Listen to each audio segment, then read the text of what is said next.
Assalamu alaikum wa rahmatullahi wa barakatuhu. Suratul Maida. In the beginning ayahs, we are learning lawful and unlawful things and tayyibat.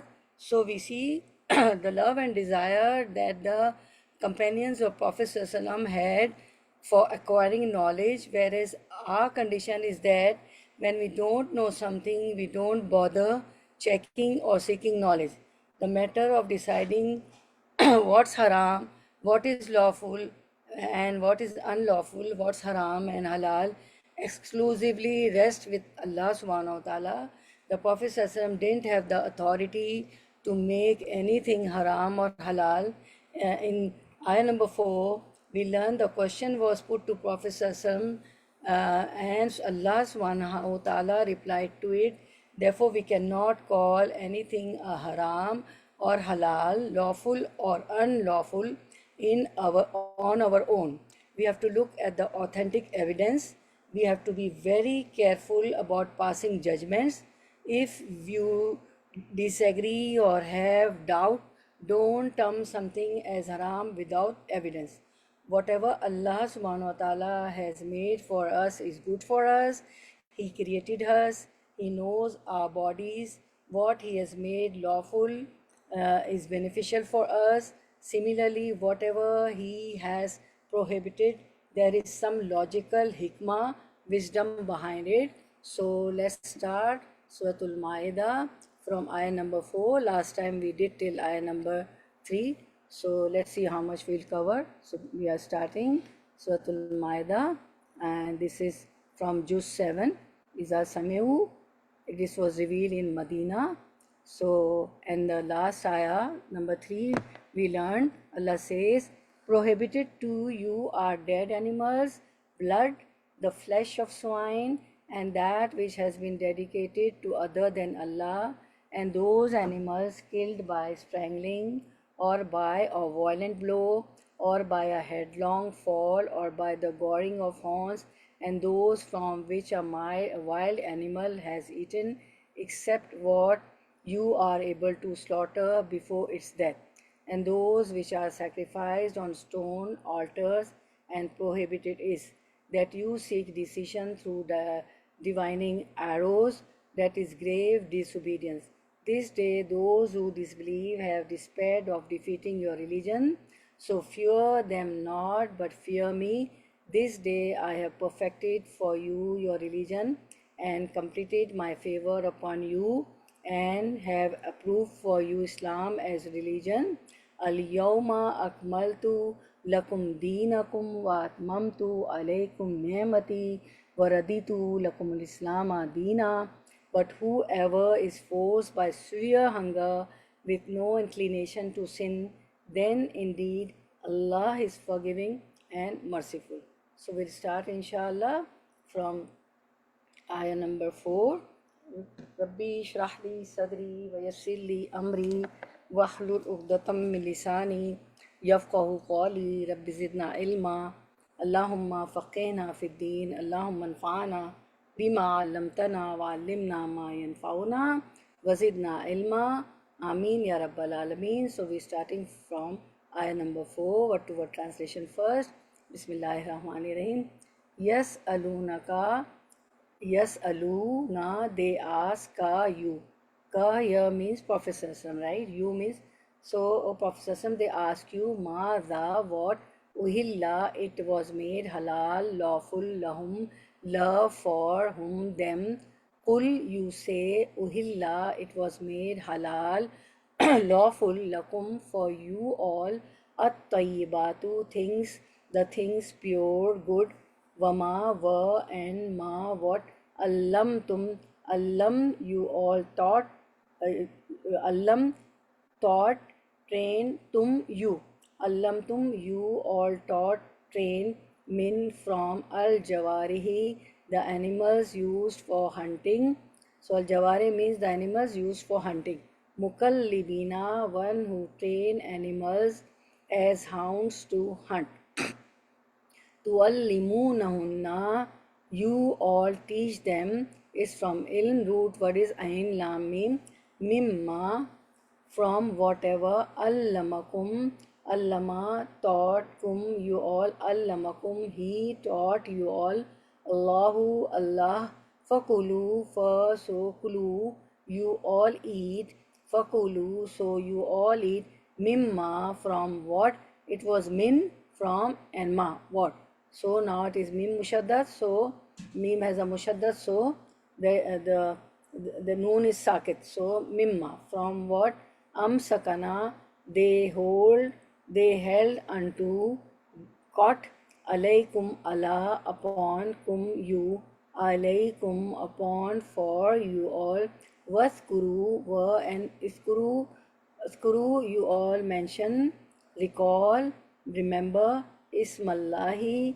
name of Allah, alayhi Allah upon he it, alayhi upon it, wattaqullah you all safeguard yourself, adopt taqwa, be conscious of Allah, Allah be conscious of Allah, inna indeed, Allah Allah sari'o is most swift, al hisab of in the reckoning, taking account, sari'ul hisab, Allah is the most reckoning, the taking account. Okay, now running translation. O Muhammad sallallahu alaihi wasallam, they ask you what is lawful for them. Say, lawful unto you are at-tayyibat, the good things. At-tayyibat means the good things and which are legal. And those jawari, beasts and birds of prey which you have trained as hounds, training and teaching them to catch in the manner as directed to you by Allah. So eat of what they catch for you, but pronounce the name of Allah over it and have taqwa of Allah. Inna Allah sariul hisab. Verily Allah is swift in reckoning. So clarifying the lawful in this ayah, right? So in the previous ayah number 3, Allah mentioned the prohibited types of food, the impure and unclean things, and we learned how to hunt the animals and which animals are lawful and which are not. We did the whole 1 hour, we did ayah number 3. Okay, again go and listen to the recordings. Okay, so in the previous ayah Allah mentioned the prohibited types of food, the impure and unclean things, harmful for those who eat them, either to their bodies, religion or both, except out of necessity. In the ayah we learn وَقَدْ فَصَّلَ لَكُمْ مَا حَرَّمَ عَلَيْكُمْ إِلَّا مَا اضْطُرِرْتُمْ إِلَيْهِ, while he has explained to you in detail what is forbidden to you except under compulsion of necessity. After that Allah said, يَسْأَلُونَكَ مَاذَا أُهِلَّ لَهُمْ لَكُمْ مَاذَا أُهِلَّ لَهُمْ. Okay, قُلْ uhilla lakumut tayyibat. O Muhammad sallallahu alaihi wasallam, they ask you what is lawful for them. Say, lawful unto you are at-tayyibat. Okay, what are lawful? Lawful at-tayyibat. In Surah Al-Araf, Allah describes Muhammad sallallahu alaihi wasallam allowing the good things and prohibiting the filthy things. Muqatil said, at-tayyibat includes everything. Muslims are allowed, and the various types of legally earned provisions. Okay, not unlegally earned, legally earned provisions. This is all called at-tayyibat. At-tayyibat includes everything. Muslims are allowed, and the various types of legally earned provision. And Az-Zuhri was once asked about drinking urine for medical purposes, and he said that it is not a type of at-tayyibat. Ibn Abi Hatim narrates, Wama allamtum minal jawarihi mukallibin.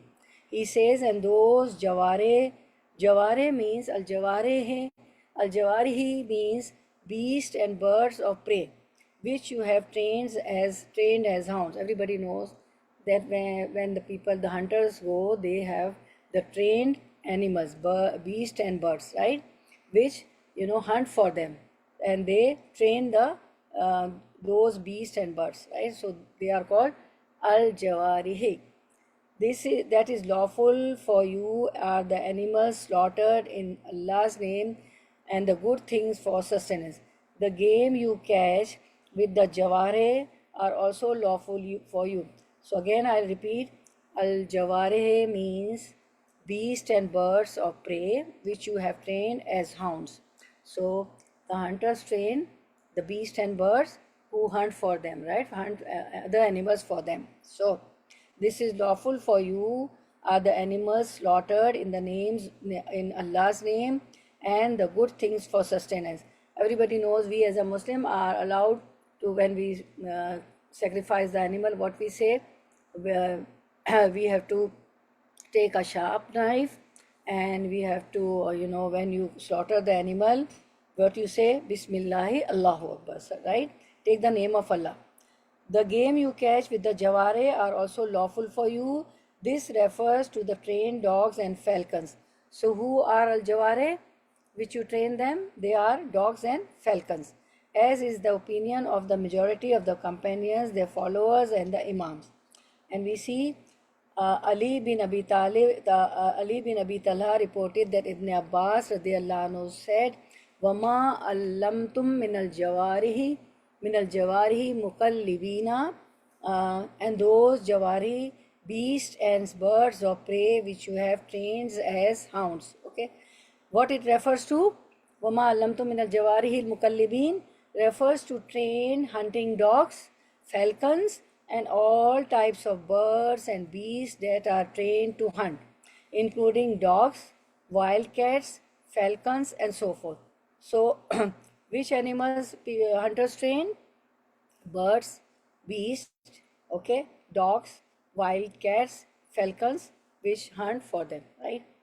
And when they go for hunting, they send these animals by taking Allah's name, Bismillah Allahu Akbar, right? So whatever these animals, these birds, these jawareh, birds, beasts, falcon and cats and dogs, whatever they hunt, it is halal because they send them, these hunters send them taking the name of Allah, Bismillah Allahu Akbar, and when they bring the animals also, then they also take the knife and they slaughter and they say Bismillahi Allahu Akbar.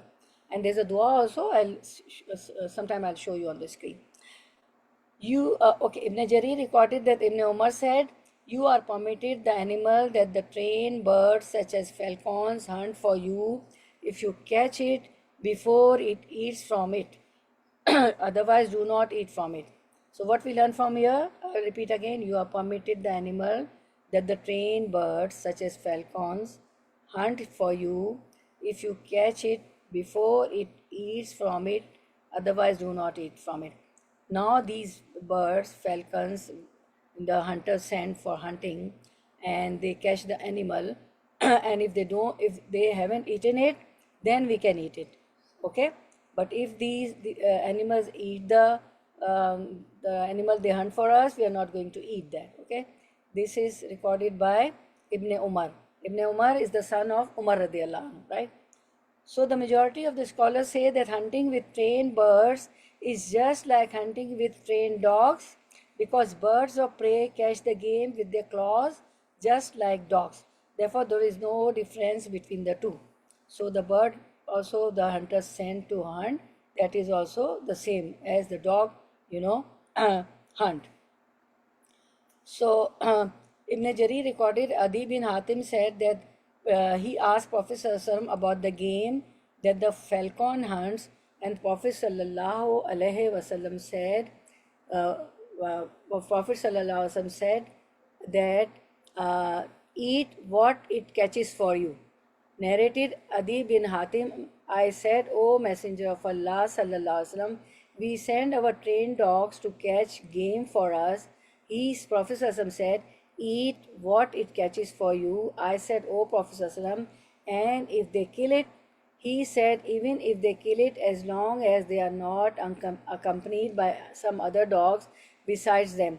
I said, "O Prophet ﷺ, we hunt with merad, mim, ain, ra, alif, dwad." Okay, merad. He said, "Eat of the game what the merad pierces, but whatever is struck by its broadside, then do not eat it."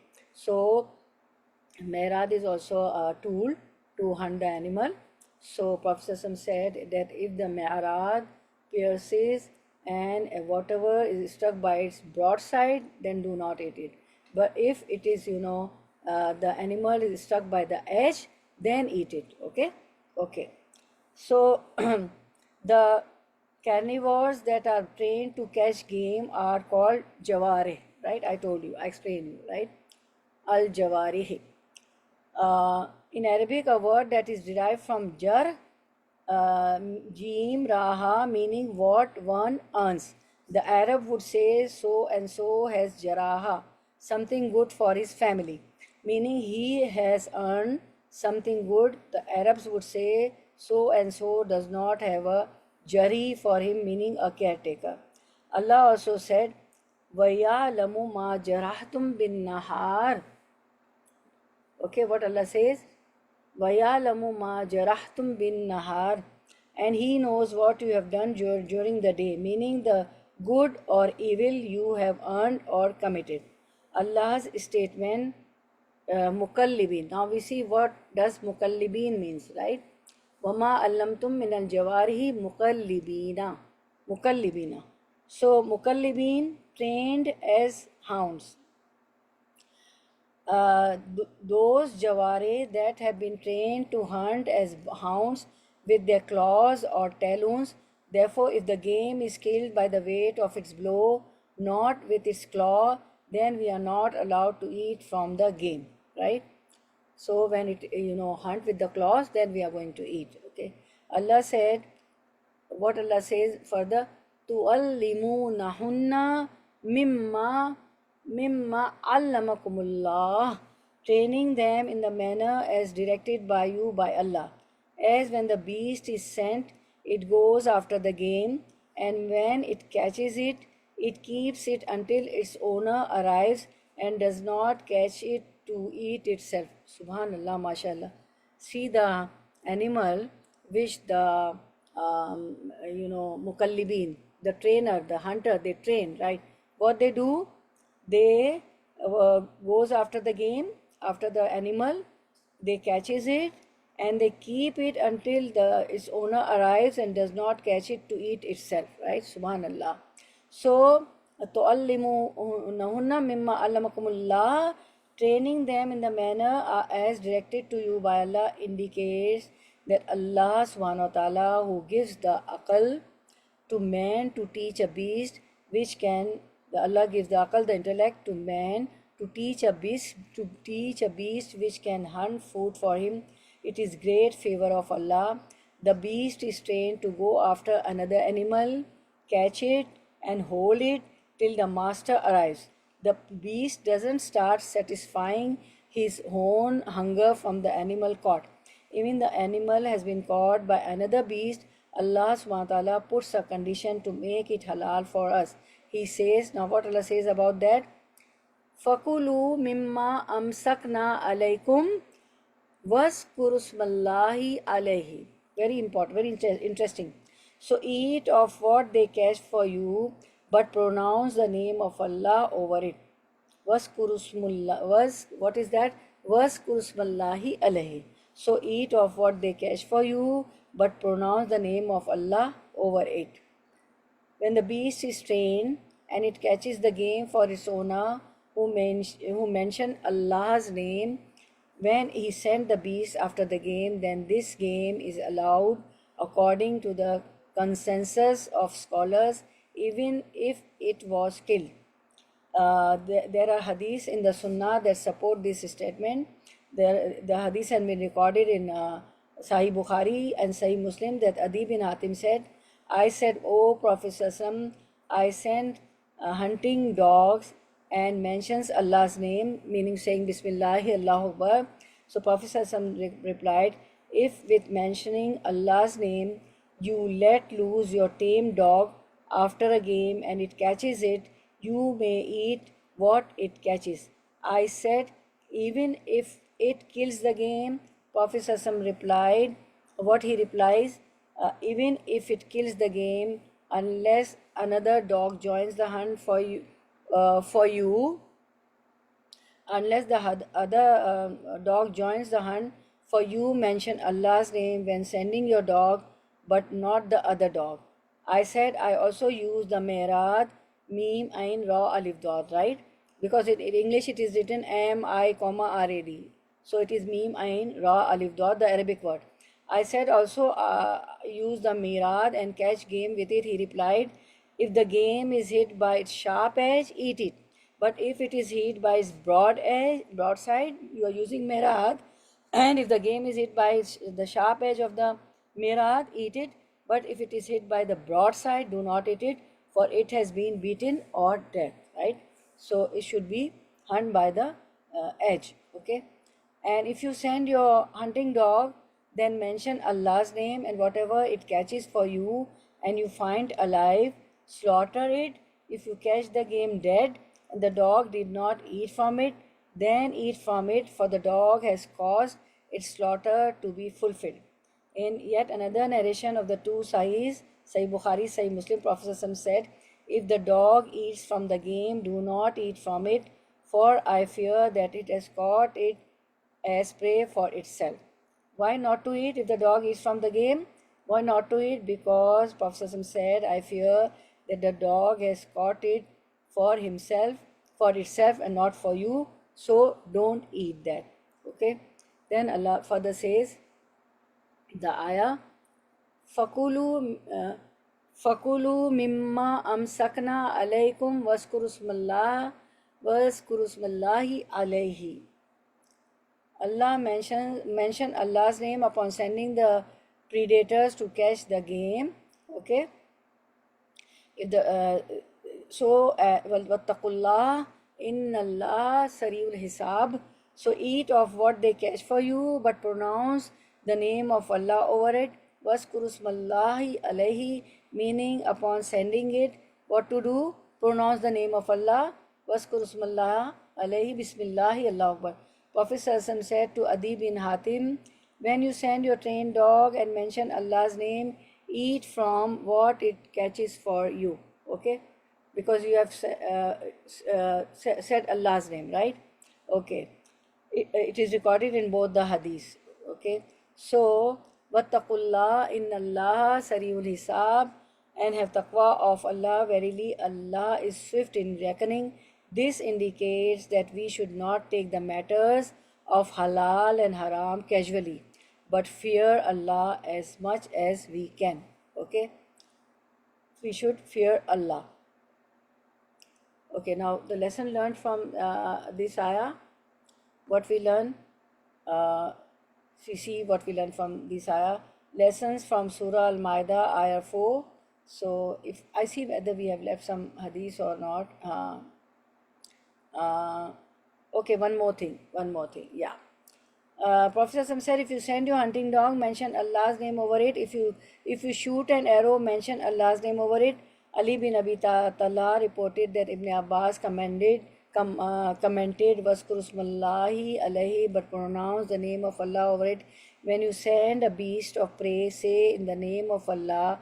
If you forget, then there is no harm. It was also reported that this ayah commands mentioning Allah's name upon eating. It is recorded in the Sahih Bukhari and Sahih Muslim that Prophet taught his stepson Umar bin Abu Salama.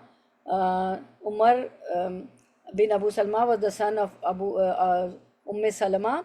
Salama was the wife of Prophet. Before Prophet he was married to Abu Salma. So she had a son from Abu Salma. So Prophet taught his stepson Umar bin Abu Salma. What he taught, he said to Abu Salma, mentions, see how Prophet used to teach the children of his ex-wife also. Not his wives who were divorced or their husband died, right? So Abu Salma died and Salma got married to Prophet. He came to Prophet. When she got married, she had 3 children. So how Prophet used to teach them also, right? The wives of the children of the wives also. So he taught the stepson Umar bin Abu Salma. What he said, that mention Allah's name. Eat with your right hand, say Bismillahir Rahmanir Rahim before eating, and eat with your right hand, and eat with your right hand, and eat from the part of the plate that is in front of you. So what we should do, we all do, mashallah. We say Bismillahir Rahmanir Rahim, we eat with right hand, and we eat from the plate that is in front of us. Don't jump in the middle of the plate, right? Don't start taking from the food from the middle of the plate. This is the sunnah to eat from the part of the plate that is in front of us. Okay, Subhanallah. See the teaching. Prophet ﷺ, everywhere we see he's teaching the children, the wives, the companions, while he's traveling, while he's at home, while he's between the companions, everywhere. Subhanallah, Subhanallah, he's teaching. So what we learn, we should also teach everywhere. So they ask, "O Allah's Messenger, some people recently converted from disbelief. They bring us some meats that we do not know if Allah's name was mentioned over or not." So he replied, "Sammullah antum wakulu." Mention Allah's name on it and eat from it. Wattaqullah innallah sariul hisab, and have taqwa of Allah. Verily, Allah is swift in reckoning. So now we see that what lesson we learn from this ayah, Surah Al-Ma'idah, ayah 4. From this ayah, we learn the love and desire that the Sahaba, the companion, radiallahu anhum, had for acquiring knowledge, whereas our condition is that we don't know something, we don't bother checking or seeking knowledge. We don't know anything, we don't bother, we don't search, we don't work hard to seek knowledge. Illa man rahimallah. I'm not talking about you people are always there in the class, but there are people, they never search, they never want to learn, so we should always learn. So the matter of deciding what's haram and halal, what is lawful and what is unlawful, exclusively rests with Allah subhanahu wa ta'ala. Prophet sallallahu alaihi wasallam did not have the authority to make anything haram or halal, to make anything lawful or unlawful. In this ayah, the question was put to the Prophet sallallahu alaihi wasallam, and Allah subhanahu wa ta'ala replied to it. Therefore, we cannot call anything haram. See the ayahs, how the ayah started. Yes, alunaka, maza illallah. Oh Prophet sallallahu, they ask you what has been made lawful for them. So Prophet sallallahu is not answering. Who is giving the answer? Allah subhanahu wa ta'ala, right? So the matter of deciding what's haram and halal exclusively rests with Allah subhanahu wa ta'ala. Prophet sallallahu didn't have the authority to make anything haram or halal. In this ayah, the question was put to Prophet sallallahu. Yes, alunaka, they are asking you, O Prophet sallallahu. But Allah subhanahu wa ta'ala replied to it. Therefore, we cannot call anything haram or halal on our own. We have to look at the authentic evidence. We have to look at the authentic evidence in the Quran and Sunnah, in the ayahs of Quran and in the hadith of Prophet sallallahu alaihi wasallam, right? We have to be very careful about passing judgments, because this is Kalam Allah, this is very serious matter. The religion is very serious. We have no knowledge, so we should see the authentic evidences, and we should be very careful about passing judgments. If you disagree or have doubt, don't term something as haram without evidence.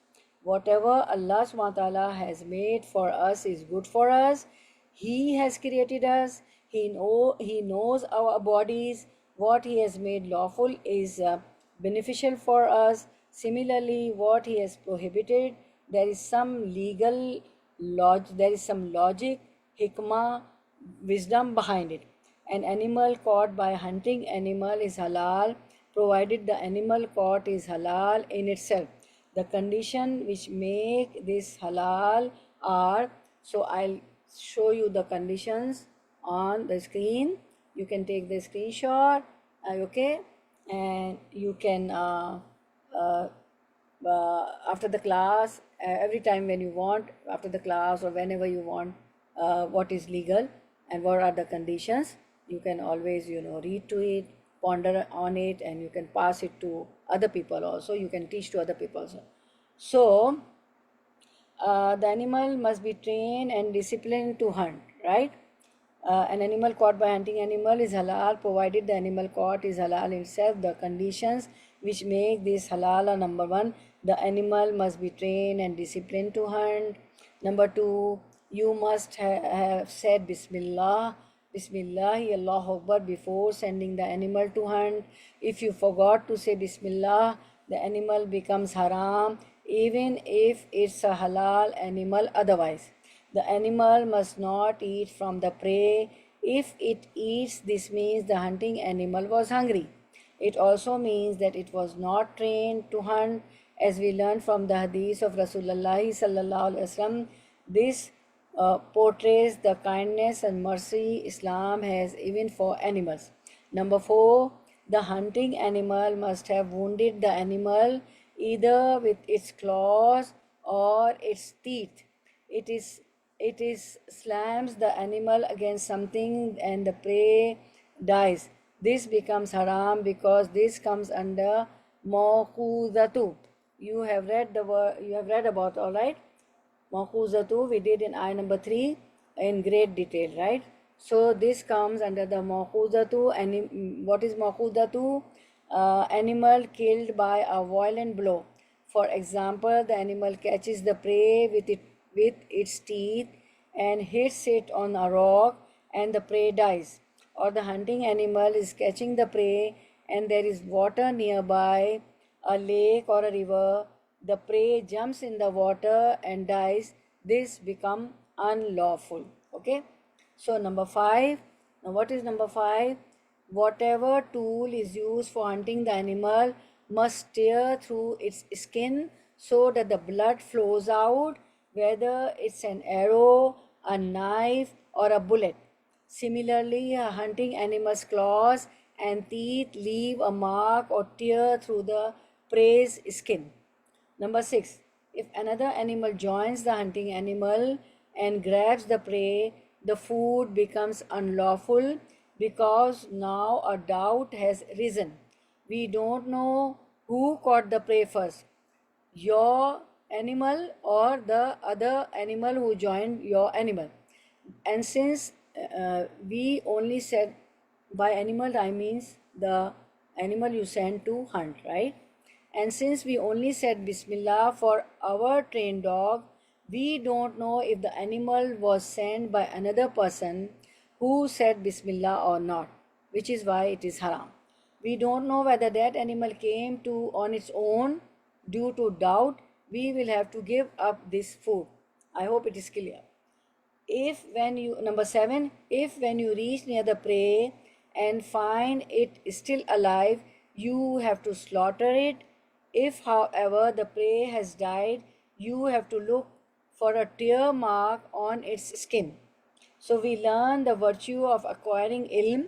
A prey caught by a trained dog is lawful, but a prey caught by an untrained dog is unlawful. Even in animals, training makes the difference. So how much difference will there be between a human being who acquires knowledge and the one to whom it doesn't matter? So we should acquire knowledge. Allah subhanahu wa ta'ala says in Surah Zumar, ayah 9, are those who know equal to those who do not know? It means, Surah Zumar ayah, the one who knows are not equal to the one who do not know. Meaning those who have got ill knowledge are not equal to the one, those who don't have ilm or knowledge. Okay. So we learn the virtues of acquiring ilm. We learn about the barakah of Allah subhanahu wa ta'ala. When we mention Bismillah, the food becomes halal, and we don't say Basmallah before catching or slaughtering the animal. Even halal food becomes haram. If a person shoots an arrow and later recalls he didn't say Bismillah, then that food is wasted. It is haram now because Basmallah was not pronounced. At the end of this ayah, Allah SWT reminds us to stay humble. He cuts off any chances of associating our success or accomplishment to ourselves. We were able to train a hunting animal because of the favor of Allah subhanahu wa ta'ala. If He had not allowed this, we would not have ever managed. May Allah subhanahu wa ta'ala prevent us from arrogance, pride, and thinking too high of ourselves. Ameen. I know you are all are muted, but you said Ameen. It is a great mercy of Allah subhanahu wa ta'ala to allow us to eat from that which a hunting animal catches. Not everyone lives in a city where there are halal meat shops. People living in the countryside or places such as the Arctic oceans have to hunt animals and then eat. If a halal animal is standing 1 mile away from you, you can't turn and catch it and then slaughter it. The animal will run away. We can't catch up with an animal's speed. Therefore, Allah SWT provided a relaxation here that we can send a trained hunting animal after it. We can be mukallibin, and we can send al jawarihi. Okay, okay. So, this ayah also indicates that we could be careful about food regarding what we eat and how we eat. We will be questioned in the hereafter regarding wastage of food.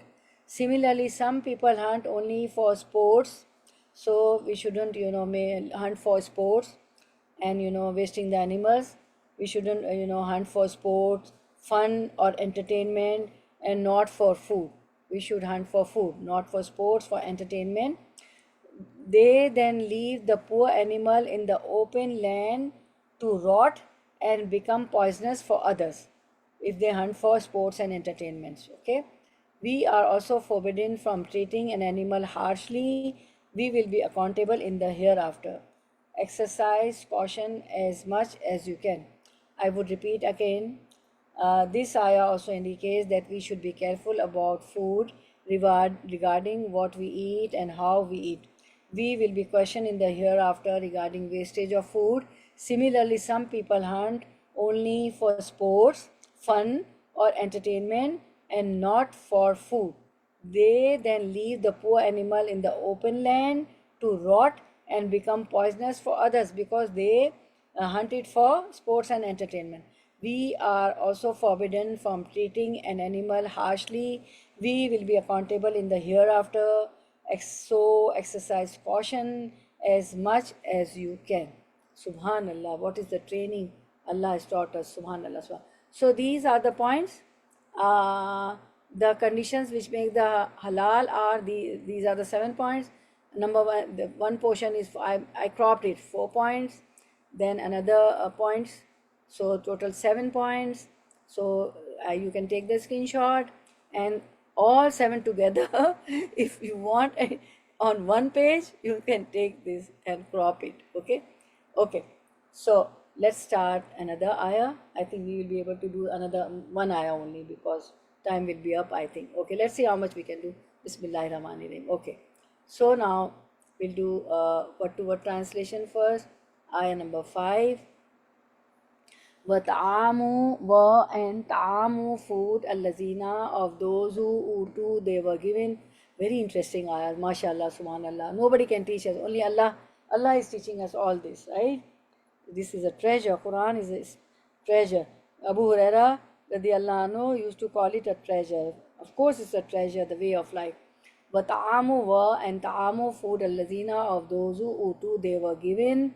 Al-Kitab, the book, the scripture, hillun is lawful, lakum, la, for, kum, you all, wa ta'amukum, wa, and ta'am, food, kum, your, ta'amukum, your food, hillun is lawful, lahum, la, for, whom, them, lahum, for them, wal muhsanatu, wa, and al muhsanat.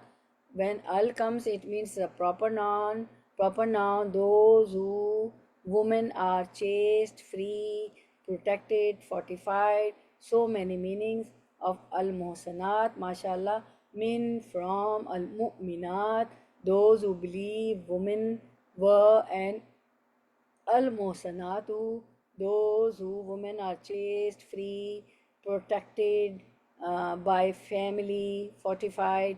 Min from Al-Ladina, those utu, they were given Al-Kitab, the book, scripture. Min from Qablikum, Qabl, before, kum, you all, Qablikum, before you all, Iza, when, Ataytumuhunna, Atait gave gave to you tum you hunna them females hunna comes for females and hum comes for male. Ataytumuhunna, you all gave them females. Ujurahunna, again hunna is for female. Ujura, maher, bridal money. Hunna, their. Ujurahunna, their maher, their bridal money. Muhsinina, as one being chaste. Ghaira, as not. Musafihina, of one being fornicators. Wala, and nor. Wa, and la, nor. Muttakhizi, as one speaking, taking, adopting. Akhdanin, of secret friends. Wa, and man, whoever. Yakfur, he disbelieves, denies, hides the truth. Bil imani, be with al iman, the belief. Faqad, for so, qad, in fact, habita, it was wasted. Amaluhu, amal, deeds. Who, his, amaluhu, his good deeds. Were, and huwa, he, fi, is in al akhirati, the akhirah, the hereafter. Min, from al khasirin, those who lose. So now the running translation. We see the running translation now of this ayah. Okay. This day all good foods have been lawful, and the food of those who were given the scripture is lawful for you, and your food is lawful for them. And lawful in marriage are chaste women from among the believers, and chaste women from among those who were given the scripture before you, when you have given them their due compensation, desiring chastity, not unlawful sexual intercourse or taking secret lovers. And whoever denies the faith, his work has become worthless, and he in the hereafter will be among the losers. Okay? No, sorry. Yeah, this for ayah 5, right? Uh, okay. So, al-yawma. Okay, we'll do inshallah. I'll starting the tafsir. Okay. Al-yawma uhilla lakum at-tayyibat, made lawful to you this day are at-tayyibat. So Allah then mentioned the ruling concerning the slaughtered animals of the people of the book, the Jews and the Christian. وَطَعَامُ الَّذِينَ أُوتُوا الْكِتَابَ حِلٌّ لَكُمْ. Okay.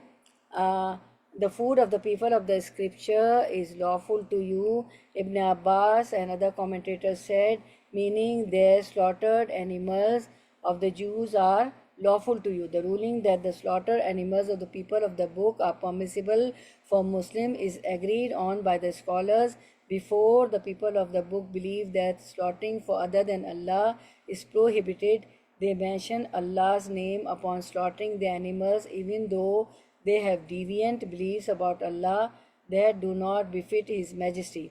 It is recorded in the Sahih that Abdullah bin Mughafil said, while we were attacking the fort of Khaybar,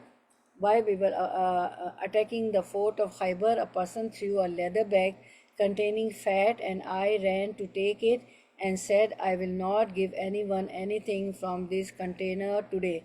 But when I turned, I saw Prophet standing behind while smiling.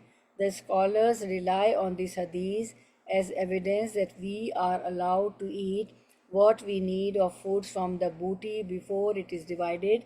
The scholars of Hanafi, Shafi, Hanbali madhabs rely on this hadith to allow eating parts of the slaughtered animals of the Jews that they prohibit for themselves. Jews, they prohibited few parts, like the fats of the animal. But we are, such as the fat, they don't use the fat. They use this hadith as evidence against the scholars of Maliki madhab who disagree with this ruling. So, but we are allowed to use fat, and this hadith is also as evidence that we can eat their meat. A better proof is the hadith recorded in the Sahih that the people of Khaybar gave the Prophet ﷺ a gift of a roasting leg of sheep, which they poisoned. The Prophet used to like eating the leg of the sheep, and he took a bite from it, but it told the Prophet that it was poison, so he discarded that bite. The bite that Prophet took affected the palate of his mouth, while Bashir bin al-Bara bin Maru died from eating from that sheep because that was the poisonous sheep. The Prophet had the Jewish woman Zainab who poisoned the sheep, killed. Therefore, the Prophet and his companions wanted to eat from that sheep and did not ask the Jews if they removed what the Jews believed was prohibited for them, such as its fat. So now these are two evidence that we can eat the meat slaughtered by the Jews. This hadith that Abdullah Mughafil is narrating when they were attacking the fort of Khaybar, and Jews threw a leather bag containing fat, and Abdullah bin Mughafil ran to eat it. So and Prophet ﷺ smiled at that. And then another evidence, I read the hadith also, that the Jews gave Prophet ﷺ the poisoned sheep. So though this is another story that one of the companion was died, and Allah subhanahu wa ta'ala informed Prophet ﷺ that don't eat it, and he took it to the mouth, and the palate was affected, and then Allah subhanahu wa ta'ala sent the wahi, then don't eat it because this is the poisonous meat, right? So they take the evidence from it that ta'amukum hillul lahum. What is the evidence? This ayah also and these two evidences, right? Ta'amukum hillul lakum, and your food is lawful to them, and their food is lawful to you. Wa ta'amul lazina utul kitaba hillul lakum. The food of the people of the scripture is lawful to you. Wa ta'amukum hillul lahum, and your food is lawful to them. Means you are allowed to feed them from your slaughtered animals. Therefore, this part of the ayah is not to inform the people of the scriptures that they are allowed to eat our food unless we consider it information for us about the ruling that they have, that is, they are allowed all types of foods over which Allah's name was mentioned, whether slaughtered according to their religion or otherwise, because they take the name of Allah, right? The first explanation is more plausible, so it means you are allowed to feed them from your slaughtered animals just as you are allowed to eat from theirs, as equal compensation and fair treatment. The people gave his robe to Abdullah bin Ubay bin Salul, who was wrapped with it when he died. Actually, Abdullah bin Ubay bin Salul was the head of the munafiqeen, of the hypocrites, and his son Abdullah embraced Islam. So when Abdullah bin Ubay bin Salul died, the head of the hypocrites, his son Abdullah, who was a Muslim, he came to Prophet ﷺ and asked for the robe of Prophet ﷺ. So Prophet ﷺ gave his robe. They said that he did that because Abdullah had given his robe to Al-Abbas, and when Al-Abbas came to Al-Madinah, and there's a hadith, do not befriend, what is said by Prophet ﷺ, that, and do not do not befriend with whom? With the, and Abu Sa'id narrated that Prophet ﷺ said, do not accompany except a believer, and do not serve your food except to one with taqwa. Do not be friend but a believer, nor should other than a taqi, pious person eat your food. This is to encourage such behavior, and Allah knows the best. The permission to marry chaste women from the people of the scripture. Now further Allah says, Wal muhsanat, what Allah says? Wal muhsanatu minal mu'minati. Okay? Wal muhsanatu minal mu'minati. Okay. Lawful to you in marriage are chaste women from the believers. The ayah states that you are allowed to marry free, chaste, believing women. This ayah is talking about women who do not commit fornication, as evident by the word chaste. Allah said in another ayah, what Allah says? Muhsanatin ghairu. Allah says Muhsanatin ghaira musafihatin wala muttakhizatin akhdan, desiring chastity, not committing illegal sexual intercourse, not taking them as boyfriends, lovers. In Islam, everybody knows a man and woman have to do nikah, have to marry, okay? And the wali should be there, everybody should be there, walima should be done, the marriage should be pronounced, right? There is no boyfriend, girlfriend, that is haram relation, right? Only through marriage, through nikah, a man and woman can live together and have, relations. So Abdullah bin Umar used to advise against marrying Christian women, saying, what he used to say, Tankihu al-mushrikati hatta yuminna. What he used to say? Tankihu wala tankihul mushrikati hatta yuminna, and do not marry polytheistic women until they believe. Okay? This, who used to say this ayah? Abdullah bin Ibn Umar. Okay? So Ibn Abi Hatim recorded that Ibn Abbas said, Wala tankihul mushrikati hatta yuminna, and do not marry idolatresses till they believe. The people did not marry the pagan women when the following ayah was revealed. Wal muhsanati minal, see our ayah, wal muhsinati minal mu'minati, right? Minal lazina utul kitabi min qablikum, right? And lawful to you in marriage are chaste women from the believers and chaste women from those who were given the scripture before your time. They married women from the people of the book. Some of the companions married the Christian women and did not see any problem in this, relying on the honorable ayah, Wal muhsanatu minal mu'minati. Okay? Wal muhsanatu minal lazina utul kitabi min qablikum. Lawful to you in marriage are chaste women from those who are given the scripture before your time. Therefore, they made this ayah an exception to the ayah in Surah Al-Baqarah, Wala tankihul mushrikati hatta yuminna. See, we have this ayah also, okay?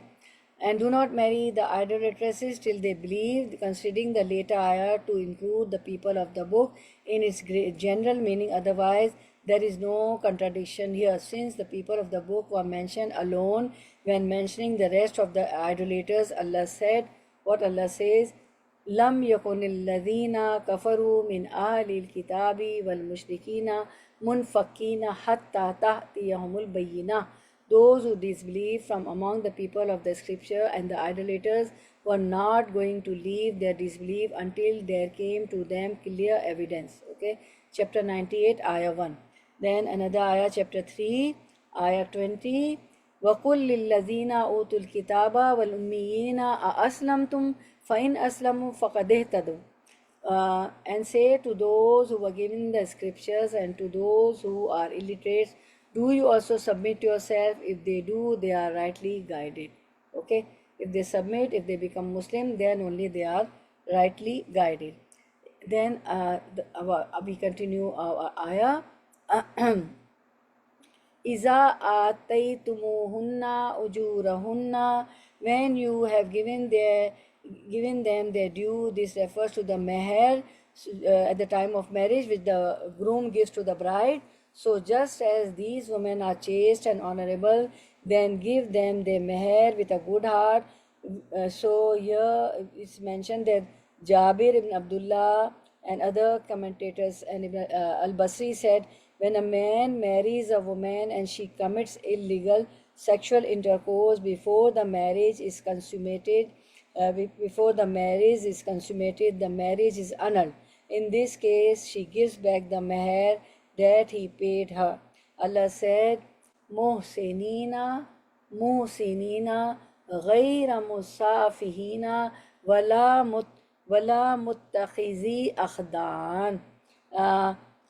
Desiring chastity, not illegal sexual intercourse, not taking them as girlfriends or lovers. Okay.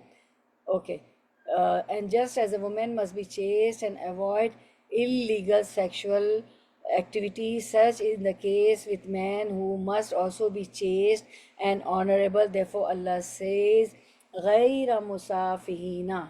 What Allah says? غَيْرَ مُسَافِهِينَ. Okay? Not illegal sexual intercourse as adulterous people do. Those who do not avoid sin nor reject adultery with whomever offers it to them. Wala muttakhizi akhdan. Wala muttakhizi akhdanin. Not taking them as girlfriend or lovers. Meaning those who have mistresses and girlfriends who commit illegal sexual intercourse with them, as it is mentioned in the explanation of Surah An-Nisa also we did. And further Allah says, وَمَنْ يَكْفُرْ بِالْإِيمَانِ فَقَدْ حَبِطَ عَمَلُهُ وَهُوَ فِي الْآخِرَةِ مِنَ الْخَاسِرِينَ. And whoever rejects faith, then fruitless is his work, and in the hereafter he will be among the al-khasirin, among the losers, right? Okay.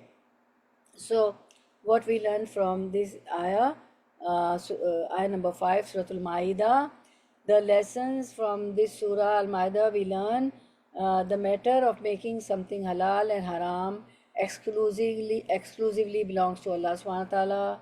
The food ta'am of the Jews and Christian is lawful for the Muslims. We cannot go to a Hindu and assume that the butcher was a Christian or a Jew or a Muslim and eat the meat, because only the ta'am, the food of Jews and Christian is lawful. See the ayah. Al-yawma uhilla lakum at-tayyibat wa ta'amul ladhina utul kitab. Okay? Those, the ta'am, the food of those who were given scriptures, like Jews, right? Okay. So we cannot go to the Hindus and assume that the butcher was a Christian or a Jew or a Muslim and eat the meat.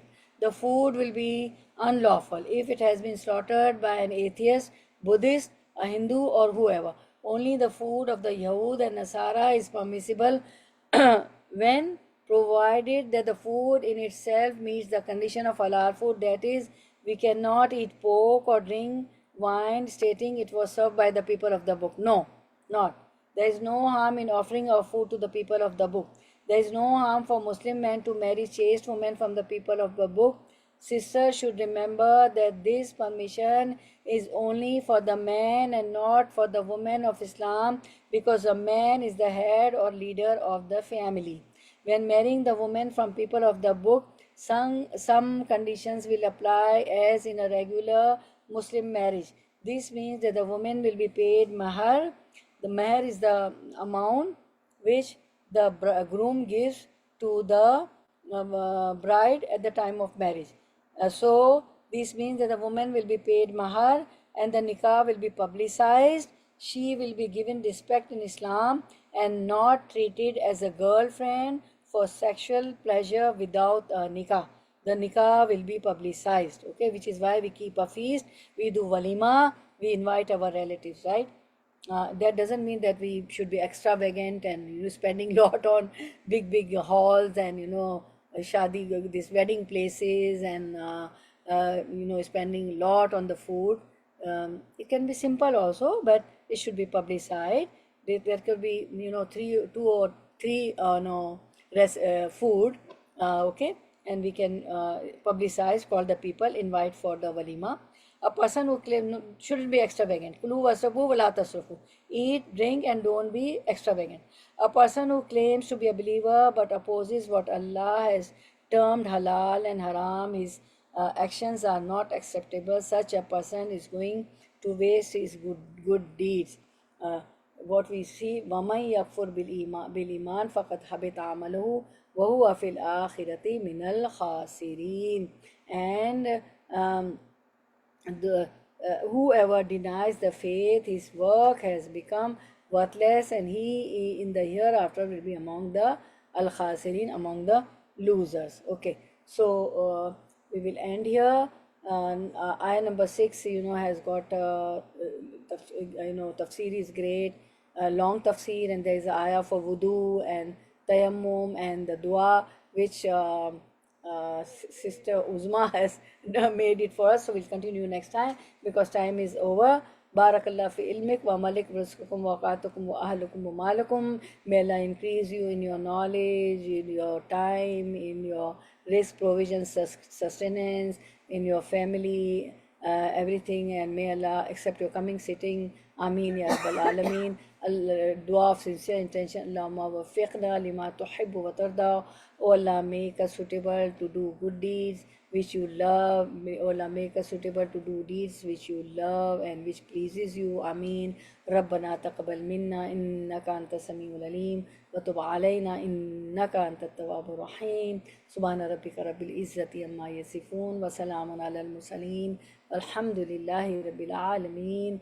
وآخر دعوانا أن الحمد لله رب العالمين. سبحانك اللهم وبحمدك أشهد أن لا إله إلا أنت أستغفرك وأتوب إليك.